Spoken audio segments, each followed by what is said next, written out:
iglesia está edificada sobre la gran verdad que proclamó Pedro, de que Jesús es el Cristo, el Mesías, el Hijo del Dios viviente, Dios mismo encarnado. El domingo anterior iniciamos una serie de estudios bíblicos y estamos considerando un libro del escritor tan reconocido, un gran hombre del Señor. ¿Cómo se llamaba este hombre? John Stott. John Stott. Partió con el Señor hace un tiempo atrás y estamos considerando el libro que escribió este pastor John Stott, Discípulo Radical. Discípulo Radical. Y la semana anterior comencemos hablando de que el llamado a ser discípulo es un llamamiento radical, no es un llamado a medias. Cristo no te pide la mitad de tu vida, sino toda tu vida por completo. El Evangelio es un mensaje radical. El discipulado es un llamado radical. Y vimos en el primer capítulo de este libro a no conformarnos, no amoldarnos al mundo. Un discípulo no se conforma al mundo. El mundo está corrompido, depravado por el pecado y hay leyes, ideologías, valores, éticas que atentan directamente contra la palabra de Dios. Recordemos de que el mundo entero está bajo el maligno. Primera de Juan, capítulo 5, versículo 19. El mundo, en ese texto de Juan, tiene que ver con un sistema mundano, cuyos criterios, valores, filosofías, ideologías atentan directamente contra el santo evangelio de Cristo. Y no hace falta irse muy lejos. Podemos ver en nuestros teléfonos, en las noticias, en la televisión, en la radio, etcétera, etcétera. Podemos ver cómo está la sociedad actual, ¿verdad? Inmersa en una profunda depravación por el pecado. Y cada día surgen leyes, ideologías diabólicas que arremeten directamente contra el plan, o mejor dicho, contra el diseño establecido por Dios en su palabra. Y como bien vimos la semana anterior, hay ciertas tendencias actuales en este mundo en el cual vivimos. Una de ellas es el pluralismo. El pluralismo. Hoy en día la sociedad dice de que, bueno, hay diferentes ideas, diferentes conceptos, muchas religiones, ideologías diferentes y que todas tienen el mismo valor y el mismo lugar. Claro, los cristianos no podemos admitir eso. El cristianismo no es una ideología más, es la verdad absoluta. Y tenemos que tenerlo en cuenta y tenemos que defenderlo también allá afuera. Porque la ideología del pluralismo expresa de que todo vale. Tú tienes tu verdad, el otro también, y el cristianismo no es una verdad absoluta, sino una ideología más entre tantas. No puede ser, mis amados hermanos. Cristo es único. Y vimos de que hay en la historia universal hay ciertos hombres grandes, llamados grandes, Alejandro el Magno, Napoleón el Grande, etcétera, etcétera. Cristo no es grande, Cristo es único. Amén. Y solamente Cristo es Dios hecho hombre, solamente Cristo murió en la cruz del Calvario por nuestros pecados, solamente Cristo venció al diablo, a la muerte y al pecado en la cruz del Calvario, solamente Cristo resucitó de entre los muertos. Por tanto, no es algo más, es la verdad absoluta, Cristo y su evangelio. Aunque el mundo habla de pluralismo, nosotros hablamos de verdad absoluta, Cristo y su evangelio. Y tenemos que tener cuidado, mis amados hermanos, a no amoldarnos a ese sistema corrompido. También vimos el relativismo ético. Relativismo ético. Hoy en día no se habla de valores absolutos en este mundo, en cuanto a lo que tiene que ver con lo ético, lo moral. De hecho, hoy en día, como ya vimos, se da más importancia a los matrimonios homosexuales que al matrimonio según Dios diseñó en su palabra. Y así va la sociedad. Y nosotros somos llamados, como discípulos de Cristo, a ir en contra de todo esto y a proclamar la verdad del Evangelio. Hoy vamos a considerar el capítulo 2 de este libro. El título es Semejantes a Cristo. Semejantes a Cristo. Les hago una pregunta. ¿Cuál es el propósito eterno de Dios para su pueblo?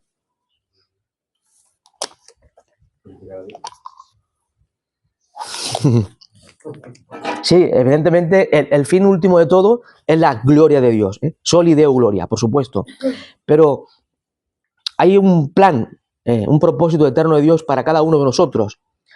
Hoy en día, en el mundo llamado cristiano evangélico, en gran parte de ese mundo cristiano evangélico, Dios tiene un propósito para mí maravilloso y el otro también un plan maravilloso. Sí, es maravilloso, pero tiene un plan para todos. Es el mismo propósito. Abra su Biblia en la carta de San Pablo a los Romanos, capítulo 8. Versículos 28 en adelante. Romanos, capítulo 8, versículos 28 y 29. Un texto tremendo en doctrina, en teología, una profunda riqueza de teología, podemos llamar teología paulina. Dice así el texto sagrado, Romanos 8, 28 y 29. Y sabemos que a los que aman a Dios, todas las cosas les ayudan a bien, esto es, a los que conforme a su propósito son llamados. Notad el versículo 29, es importante. Porque a los que antes conoció, también los predestinó para que fuesen hechos conformes a la imagen de su Hijo, para que Él sea el primogénito entre muchos hermanos. Ese es el plan y propósito de Dios para cada uno de nosotros, para su pueblo redimido, que seamos hechos conformes a la imagen de Cristo. La palabra predestinar, prorizo en griego, implica determinar de antemano un destino, fijar un destino. Eso es predestinar. Y Dios en su soberanía y en su sabiduría infinita ha determinado que cada uno de nosotros, que hemos sido escogidos por Dios y salvos por su gracia, seamos hechos conformes a la imagen de su Hijo. Ese es el plan eterno y el propósito de Dios para cada uno de nosotros. Hacernos semejantes a su Hijo.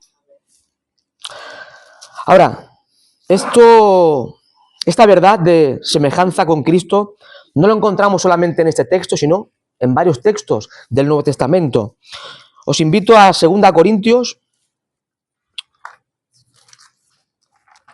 segunda carta a los Corintios, capítulo 3, versículo 18.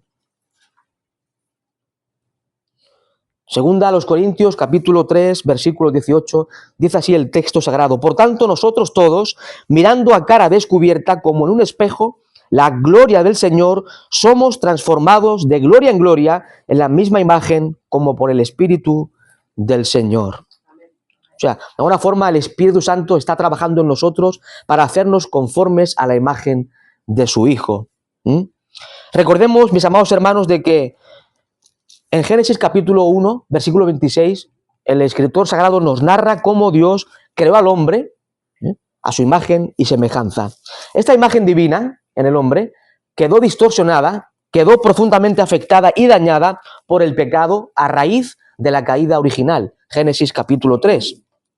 Esta imagen dañada en el ser humano es restaurada en Cristo. Esta imagen es restaurada en nosotros en Cristo. Ahora, ser conformados a la imagen de Cristo, que es el propósito de Dios para cada uno de nosotros, significa ser como Jesús. Y el propósito de Dios en la predestinación es hacernos semejantes a su Hijo. En este segundo escrito a los Corintios, capítulo 3, versículo 18, vemos que es el Espíritu Santo quien soberanamente obra en nosotros para transformarnos cada día más a la imagen de Cristo.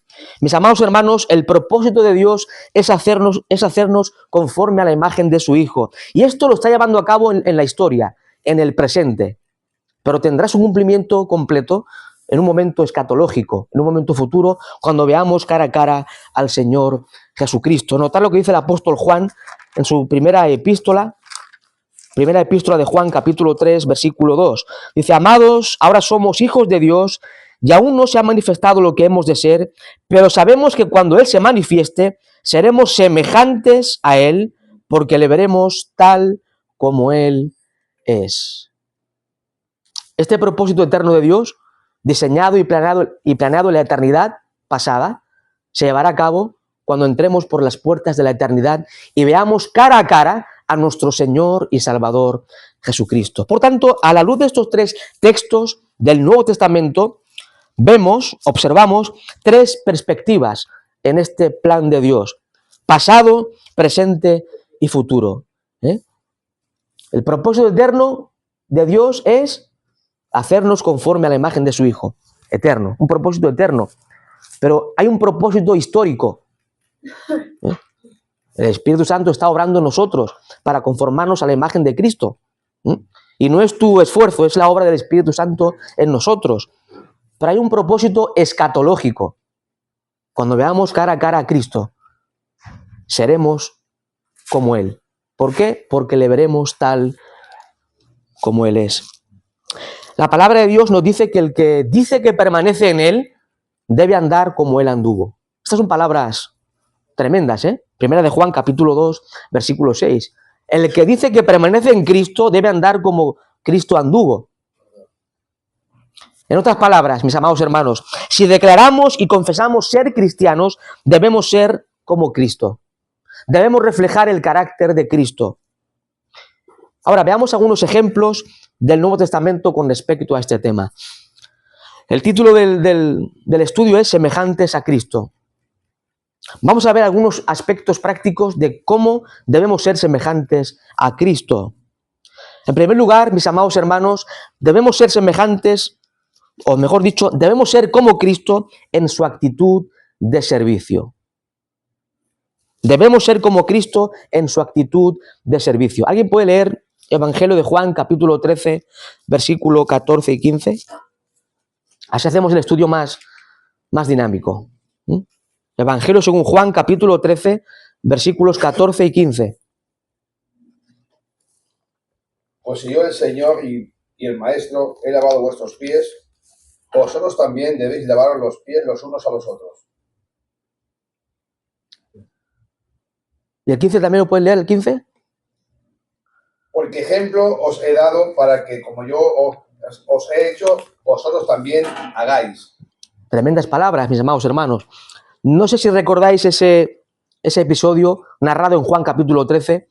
En esa última cena, en un momento determinado, Jesús lava los pies a sus discípulos. Cogió un lebrillo, una toalla y lavó los pies a sus discípulos. Recordemos de que en aquel contexto cultural, social de aquella época, en la cultura judía, en aquella época, los que lavaban los pies eran los esclavos de menor rango. Los caminos de Palestina eran caminos polvorientos y cuando el amo de la casa llegaba a su casa, el esclavo lavaba los pies a su dueño, a su amo. Pero aquí vemos a Cristo tomando el lugar del esclavo, lavando los pies a sus discípulos. Qué tremendo ejemplo, ¿no, mis amados hermanos? Y esto el Señor expresa que también debemos imitar esto, ¿verdad? Él nos ha dado ejemplo de servicio. Ahora, el mandato que encontramos en Juan capítulo 13 no debe interpretarse de una forma literal al pie de la letra, evidentemente. Aunque hay algunos cristianos que practican esto literalmente, que lava los pies hoy, en el siglo XXI, en el contexto europeo, en casas bien adornadas, bien modernas, siguen lavando los pies a los hermanos.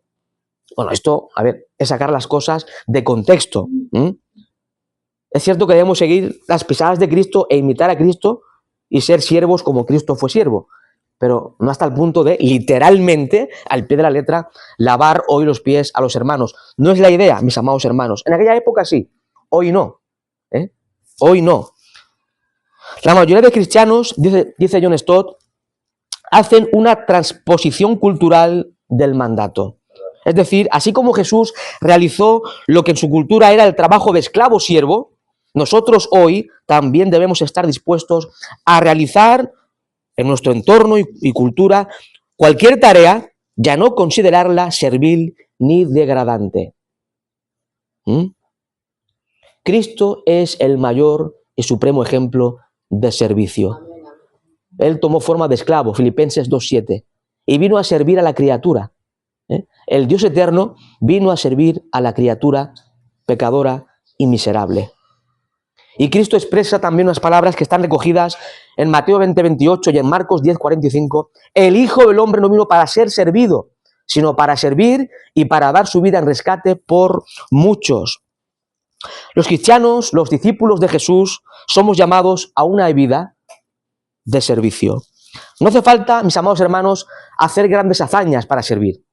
A veces cuando hablamos de servicio a Dios pensamos en irnos al Congo de misionero para atender a los enfermos y para predicar el Evangelio. Está estupendo, ¿no?, ser misionero. Gloria a Dios por estos hermanos que viajan de un país a otro, de un lugar a otro para llevar el Evangelio. Gloria a Dios.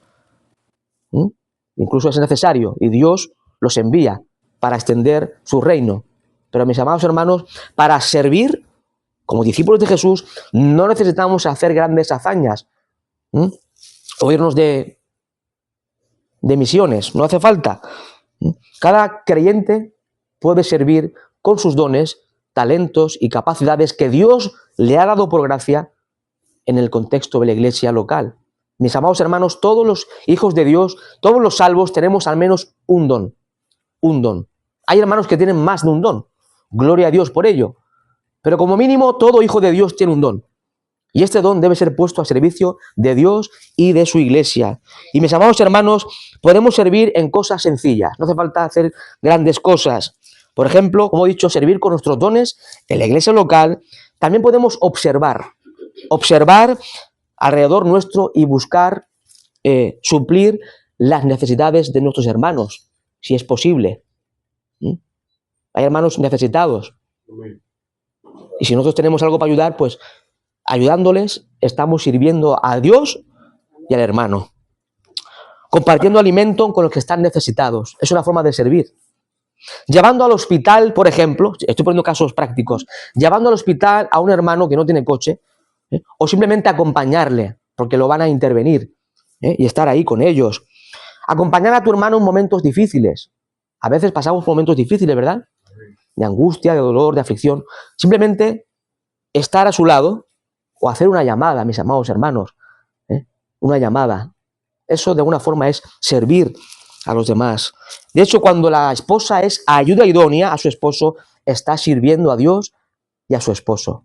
Cuando el esposo ama a su esposa y la instruye en la palabra, está sirviendo a Dios y a su esposa. No hace falta hacer grandes cosas. Cosas cotidianas del día a día. Debemos reflejar el carácter de Cristo. También debemos ser como Cristo en su amor. Y hay un pasaje en Juan, capítulo 13. Juan, capítulo 13, versículo 34 y 35, leemos así. Un mandamiento nuevo os doy, que os améis unos a otros como yo os he amado, que también os améis unos a otros. En esto conocerán todos que sois mis discípulos, si tuviereis amor los unos con los otros. Mis amados hermanos, un mandamiento Dios nos ha dado. El mandamiento dice Cristo que es nuevo. ¿Es nuevo realmente? No, porque también en el Antiguo Testamento también se habla de amar a los demás. Es nuevo en la dimensión. Dice Cristo que os améis unos a otros como yo os he amado. Eso es diferente. Eso es lo nuevo.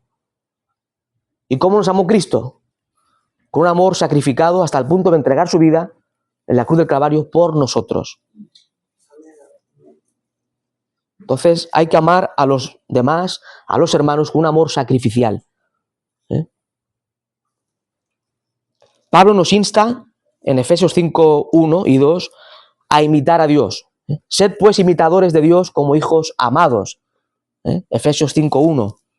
Y también nos enseña que así como Cristo amó, ¿verdad?, y se entregó por nosotros, nosotros debemos andar también en amor.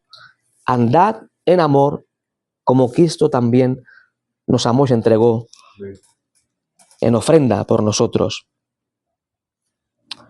Pablo nos está comprometiendo, con esta porción, nos está comprometiendo a ser como Cristo en su muerte. Nos alienta a amar con el amor del Calvario.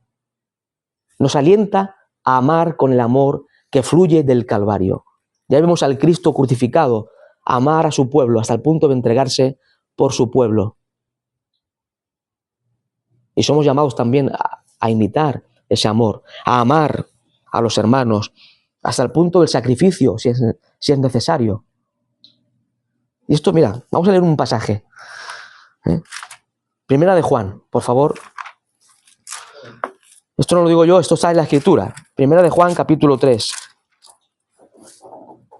Versículos 16 al 18. Primera carta, epístola del apóstol Juan, capítulo 3, versículos 16 al 18, leemos así la palabra de Dios. Dice, en esto hemos conocido el amor, en que Él puso su vida por nosotros.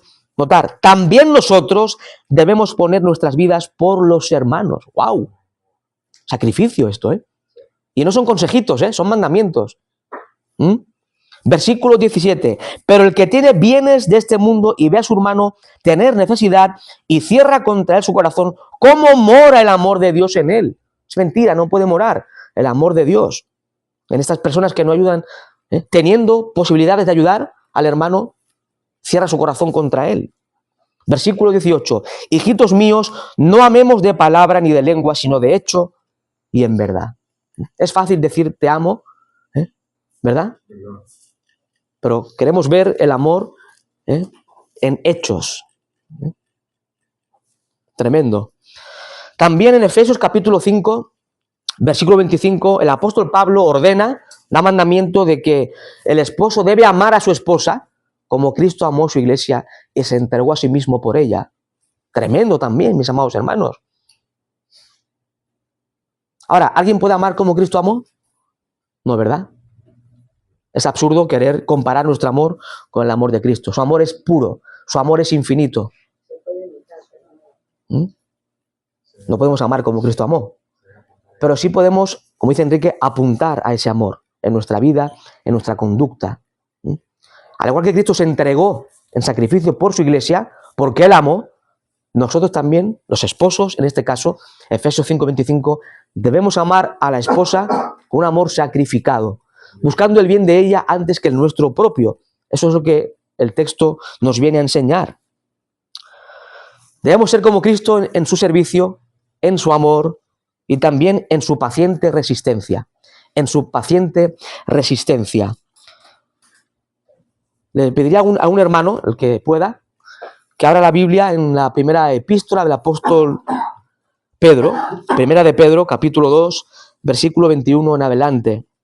Primera de Pedro, capítulo 2, versículo 21 en adelante. En esta epístola de Pedro, primera epístola de Pedro, en el capítulo 2 de esta carta, vemos que el autor, en este caso el apóstol Pedro, exhorta a los creyentes, exhorta a los lectores del escrito, que en aquel contexto, mis amados hermanos, en aquel contexto, estos creyentes estaban atravesando momentos muy difíciles, como creyentes, momentos de persecución por parte de los incrédulos de su época, sufrían calumnias, sufrían ostracismo social, eran despreciados por el simple hecho de ser cristianos. ¿Alguien puede leer Primera de Pedro, capítulo 2, versículos 21 en adelante?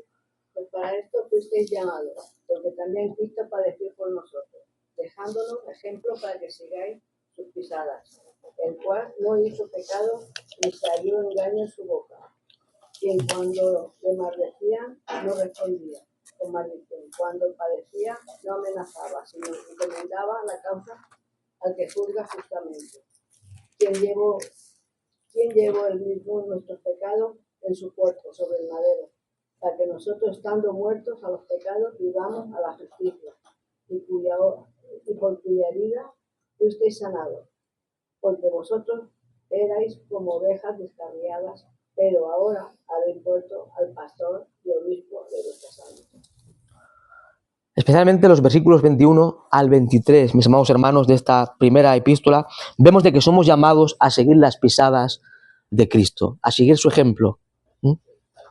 Eso es lo que hace un discípulo, seguir a Cristo, a su maestro. Este llamado, mis amados hermanos, a la semejanza de Cristo, cuando sufrimos injustamente, dice John Stott, puede llegar a ser cada vez más relevante a medida que en la actualidad aumenta la persecución en muchos contextos culturales. Vemos a Cristo, ¿no? Cuando le maldecían, no respondía con maldición.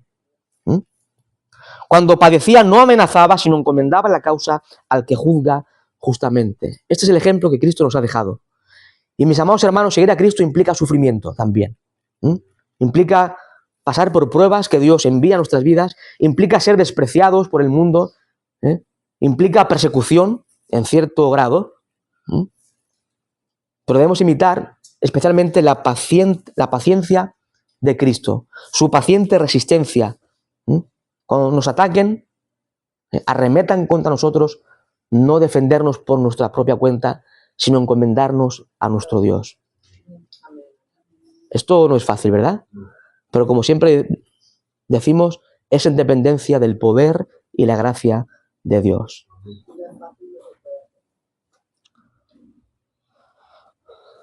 Y por último, mis amados hermanos, debemos ser como Cristo en su misión. Debemos ser como Cristo en su misión. En la oración sacerdotal de Jesús, en Juan capítulo 17, Jesús expresa las siguientes palabras al Padre. Cristo dice al Padre: como tú me enviaste al mundo, yo los envío al mundo. Él enviaba a sus discípulos al mundo. El Padre envió al Hijo al mundo, con una misión concreta, y ahora Cristo enviaba a sus discípulos al mundo con otra misión.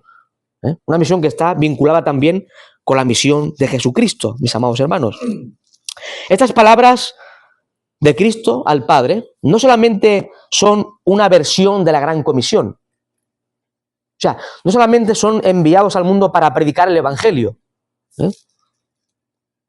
Son también una indicación de que la misión de los discípulos en el mundo debía asemejarse a la de Cristo. En otras palabras, al igual que Cristo entra en nuestro mundo a través de la encarnación, nosotros, los discípulos de Jesús, debemos entrar en el mundo de otras personas. Esto es lo que nos enseña el escritor John Stott. Muy interesante, ¿verdad?